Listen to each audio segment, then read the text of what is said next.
नमस्कार। यूनिवर्स बना, फिर सितारे बने और फिर आई हमारी पृथ्वी। लेकिन एक सवाल है जो हमेशा से हमें परेशान करता आया है। वो ये कि निर्जीव मतलब बेजान चीजों से जिंदगी, आखिर जिंदगी की शुरुआत हुई तो हुई कैसे? तो चलिए आज इसी कमाल के रहस्यमयी सफर को समझने की कोशिश करते हैं। तो यही है वो सबसे बड़ा सवाल, जीवन आखिर शुरू कैसे हुआ। देखिए, ये सिर्फ कोई फिलॉसफिक सवाल नहीं है, बल्कि ये तो विज्ञान की सबसे बड़ी पहेलियों में से एक है। तो चलिए इस सवाल की जड़ तक चलते हैं। विज्ञान की भाषा में ना इस पूरी प्रक्रिया का एक नाम है, बायोजेनेसिस। इसका सीधा सा मतलब है वो प्रक्रिया जिससे जीवन अपने आप निर्जीव पदार्थों से पैदा होता है। आज हम इसी फैसिनेटिंग प्रोसेस को स्टेप बाय स्टेप समझेंगे। तो ठीक है, कहानी की शुरुआत करते हैं। सबसे पहले तो हमें उस दुनिया की कल्पना करनी होगी जहां जीवन का कोई नाम और निशान नहीं था। एक ऐसी धरती जो आज की हमारी हरी भरी धरती से एकदम अलग थी। जरा 4.5 अरब साल पहले की धरती के बारे में सोचिए। हर तरफ ज्वालामुखी फट रहे हैं, आसमान में जोर जोर से बिजली कड़क रही है, और जो वायुमंडल है ना, वो मीथेन और अमोनिया जैसी जहरीली गैसों से भरा हुआ है। और सबसे जरूरी बात, उस वक्त सांस लेने के लिए आज जैसी फ्री ऑक्सीजन थी ही नहीं। लेकिन पता है, इसी उथल पुथल और भयानक एनर्जी से भरे माहौल में क्रिएशन की केमिस्ट्री शुरू हुई। निर्जीव चीजों से ही जिंदगी के पहले सबसे जरूरी तत्व बनने लगे। इन्हें कहते हैं जीवन के बिल्डिंग ब्लॉक्स, मतलब वो चीजें जिनसे जीवन बनता है।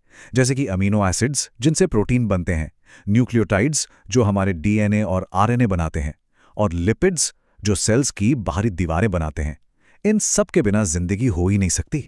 पर सवाल ये था कि क्या ये मॉलिक्यूल्स सच में उस खतरनाक माहौल में अपने आप बन सकते थे? इसका जवाब मिला हमें मिलर-यूरे एक्सपेरिमेंट से।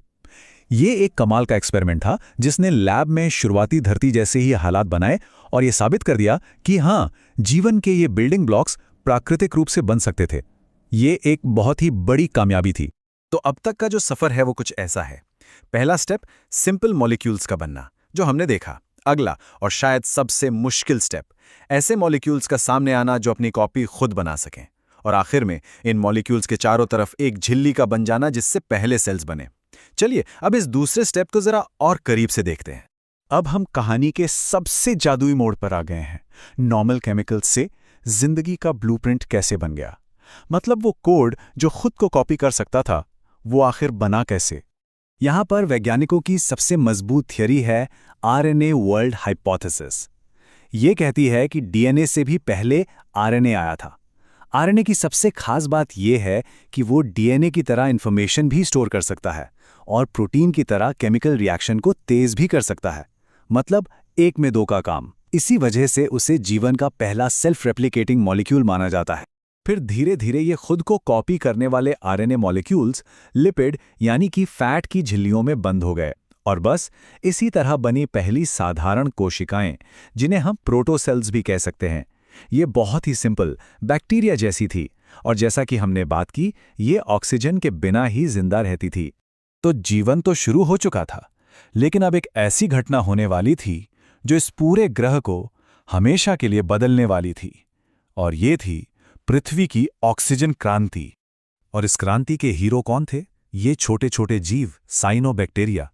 ये एक नए तरह के जीव थे जो सूरज की रोशनी का इस्तेमाल करके कार्बन डाइऑक्साइड सोखते थे और बदले में ऑक्सीजन छोड़ते थे, बिल्कुल आज के पेड़ पौधों की तरह। लाखों सालों तक ये साइनोबैक्टीरिया अपना काम करते रहे, और नतीजा, धरती का वायुमंडल पूरी तरह से बदल गया। वो जहरीली गैसों वाला एटमॉस्फेयर अब नाइट्रोजन और ढेर सारी ऑक्सीजन वाला बन गया। इस घटना को ग्रेट ऑक्सीजनेशन इवेंट भी कहते हैं। ये जिंदगी की कहानी में एक बहुत बड़ा टर्निंग पॉइंट था। तो ऑक्सीजन के आने से आखिर क्या फर्क पड़ा? अरे जबरदस्त फर्क पड़ा। ऑक्सीजन ने ज्यादा कॉम्प्लेक्स सेल्स का बनना मुमकिन बनाया।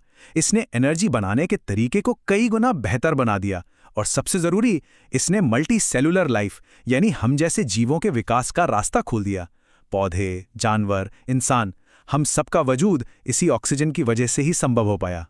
पर यह कहानी सिर्फ धरती तक ही सीमित नहीं है। ये कहानी तो पूरे ब्रह्मांड की है, और ये कहानी हमारी अपनी भी है। चलिए इस कॉस्मिक कनेक्शन को समझते हैं। बस एक पल के लिए हमारे शरीर में मौजूद कार्बन के सिर्फ एक एटम के बारे में सोचिए। ये एटम अरबों साल पहले किसी बहुत पुराने तारे के अंदर उसकी धधकती आग में बना था। फिर उस तारे में एक जोरदार धमाका हुआ और ये एटम अंतरिक्ष में लाखों करोड़ों साल का सफर तय करके हमारी पृथ्वी तक पहुंचा। और यहाँ आकर ये पहले जीवन का हिस्सा बना और फिर एवोल्यूशन के इस लंबे सफर के बाद आज ये हम सब का हिस्सा है। तो अगर इस नज़रिए से देखें तो इंसान आखिर है क्या? हाँ, हम इस यूनिवर्स का वो हिस्सा हैं जिसमें चेतना है, जो जागरूक है, जो खुद अपने बारे में, इस ब्रह्मांड के बारे में सोच सकता है। मतलब एक तरह से हम वो तरीका है जिससे ये यूनिवर्स खुद को जान रहा है। कितना गहरा विचार है ना, है ना? बस इसी सोच के साथ आज का इस सफ़र यहीं ख़त्म करते हैं। मिलते हैं अगली बार। सोचते रहिएगा।